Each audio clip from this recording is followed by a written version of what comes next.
बांग्लादेश और भारत के बीच internet bandwidth आयात को लेकर 12 साल पुरानी डील अब इतिहास बन चुकी। बांग्लादेश ने फैसला लिया है कि वो भारत से इंटरनेट बैंडविड्थ का आयात कम करेगा और आने वाले वक्त में इसे पूरी तरह से बंद कर देगा। बांग्लादेश सरकार भारत पर यह भी आरोप लगा रही कि भारत उनकी डेटा सुरक्षा के लिए खतरा बन सकता है। 2025 जैसे ही आया है वैसे ही बांग्लादेश एक के बाद दूसरा तीसरा बड़ा झटका दे रहा है हिंदुस्तान को। इस तरह से इंडिया के ऊपर बांग्लादेश ने कयामत बर्पा कर दी है। खबर सुनने वाली है कि भाई जो एक मुआहिदा था, एक ट्रीटी था, एक किस तरह से बांग्लादेश हिंदुस्तान से इंटरनेट ले रहा था, अब वो इंटरनेट नहीं लेगा।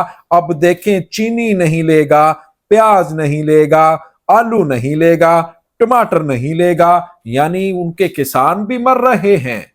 उनके अब देखें कि डाटा के ऊपर बांग्लादेश को कुछ सिक्योरिटी कंसर्न थे क्योंकि बांग्लादेश बैलिस्टिक मिसाइल। अस्सलाम वालेकुम दोस्तों, আমি এহসান খান আর আপনারা দেখছেন এহসান খান यूट्यूब चैनल। आशा करी सुबाई वालों आचन आज जुमातुल मुबारक है, आप सबको बहुत बहुत मुबारक हो। बड़ी खबर है, बड़ी डेवलपमेंट है, इसके ऊपर एक वीडियो क्लिप भी है, वो भी हम देखेंगे। लेकिन इससे पहले मैं आपको बता दूं कि जो बांग्लादेश है वो भारत को जोरदार झटके दे रहा है। झटका नहीं दे रहा बल्कि झटके दे रहा है, लगातार दे रहा है। और एक झटका जो अब दिया है वो सुन लीजिएगा, फिर एक वीडियो क्लिप भी है वो भी हम देखेंगे। जी हां, पहले शुगर को लेकर झटका दिया, फिर प्याज, आलू, टमाटर, और फिर अब जो बड़ा झटका दिया है, बांग्लादेश ने यह फैसला कर लिया है क्योंकि उन्हें सिक्योरिटी कंसर्न है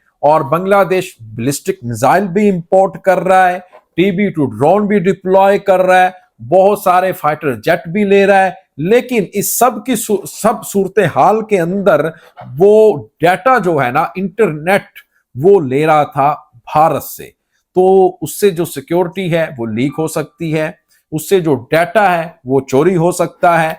तो इसको देखते हुए बांग्लादेश ने ये जो बड़ा फैसला किया है, इससे हिंदुस्तान को बड़ा झटका दिया है। अब ये फैसला, इसके ऊपर बताया ये जा रहा है कि अब सिंगापुर से नेट ले लिया जाएगा, चाहे वो महंगे दामों ले लें, लेकिन इंडिया से नहीं लिया जाएगा क्योंकि इंडिया से सिक्योरिटी लीक होने का खदशा है, डर है। आइए इसी के ऊपर एक वीडियो क्लिप है, पहले वो देखते हैं, फिर हम इसके ऊपर डिटेल से बात करेंगे। वीडियो देखने से पहले जो दोस्त चैनल पर फर्स्ट टाइम विजिट कर रहे हैं, मेरी उनसे रिक्वेस्ट है कि जनाब चैनल को कर लें सब्सक्राइब और बेल आइकन भी प्रेस कर दें। वीडियो को लाइक भी किया करें और कमेंट सेक्शन में आप अपनी फीडबैक से हमें जरूर आगाह भी किया करें। ले जी वीडियो देखिएगा। 3, 2, 1 एंड क्यों। पड़ोसी वही जो मुश्किल वक्त में साथ खड़ा हो, लेकिन क्या हर बार पड़ोसी साथ निभाते हैं? नहीं, क्योंकि बांग्लादेश और भारत के बीच इंटरनेट बैंडविड्थ आयात को लेकर 12 साल पुरानी डील अब इतिहास बन चुकी। बांग्लादेश ने फैसला लिया है कि वो भारत से इंटरनेट बैंडविड्थ का आयात कम करेगा और आने वाले वक्त में बैंडविड्थ आयात तरह से बंद कर देगा। दरअसल साल 2012 में भारत और बांग्लादेश ने एक समझौते पर हस्ताक्षर किए थे, जिसके तहत बांग्लादेश हर साल भारत से लगभग $40 मिलियन के इंटरनेट बैंडविड्थ आयात करता था। ये बैंडविड्थ भारत की 5 कंपनियों द्वारा पहुंचाई जाती थी। बांग्लादेश इस आयात का 60% हिस्सा वेस्ट बंगाल के बेनापोल बॉर्डर के जरिए हासिल करता था। बाकी की डिमांड सबमरीन केबल्स के जरिए पूरी होती थी। बांग्लादेश की सरकारी सबमरीन केबल कंपनी ने आरोप लगाया है कि भारत ने बैंडविड्थ आयात के कारण उनके खुद के इंफ्रास्ट्रक्चर का सही तरीके से इस्तेमाल नहीं होने दिया है। बांग्लादेश की सरकारी सबमरीन केबल कंपनी ने आरोप लगाया है कि भारत से बैंडविड्थ आयात के कारण उनके खुद के इंफ्रास्ट्रक्चर का सही तरीके से इस्तेमाल नहीं हो पा रहा। बांग्लादेश ने पिछले 10 साल में 1000 करोड़ टका सबमरीन केबल बिछाने में निवेश किया है। उनका कहना है कि इतना बड़ा निवेश होने के बावजूद इन केबल्स का सही उपयोग नहीं हो रहा। बांग्लादेश सरकार भारत पर यह भी आरोप लगा रही कि भारत उनकी डेटा सुरक्षा के लिए खतरा बन बन सकता है।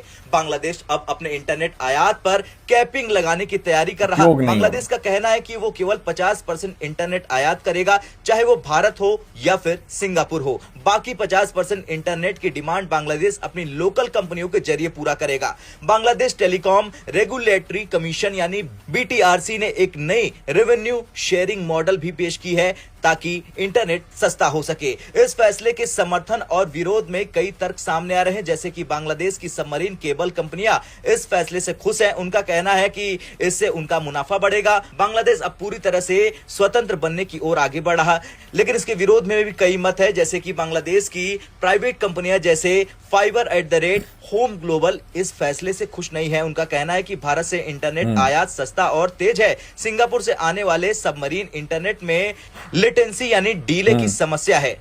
खैर, भारत के लिए यह कदम भरोसे और व्यापारिक रिश्तों पर चोट है। पिछले कुछ समय से भारत और बांग्लादेश के संबंध पहले ही तनावपूर्ण चल रहे हैं।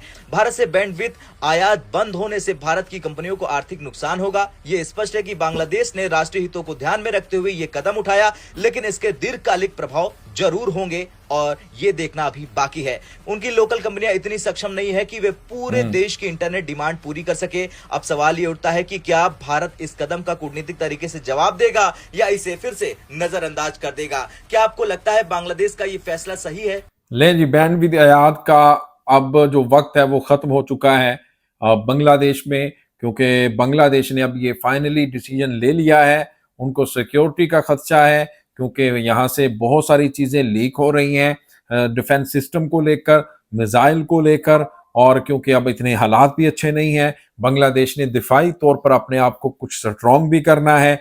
और फिर इसके साथ साथ अब देखें कि सिंगापुर से ये नेट लिया जाएगा और ये बड़ा झटका है भारत को। फिर ये भी बताया जा रहा है कि 2012 में ये जो मुआहदा है वो हुआ था, 50 साल का नहीं है भाई, सॉरी, 2012 के अंदर ये मुआहदा हुआ था। और फिर बताया ये जा रहा है कि ये जो इंटरनेट है अब सिंगापुर से लिया जाएगा, ना कि हिंदुस्तान से लिया जाएगा। यानी एक एक करके वो तमाम जो फैसले जो शेख हसीना के टेन्योर में, हुकूमत में, रजीम में किए गए थे, वो यकतरफा फैसले जो हिंदुस्तान को बेनिफिट्स देने के लिए अब वो खत्म कर रहा है मोहम्मद यूनुस, अब वो खत्म हो रहे हैं इस नई रजीम के अंदर।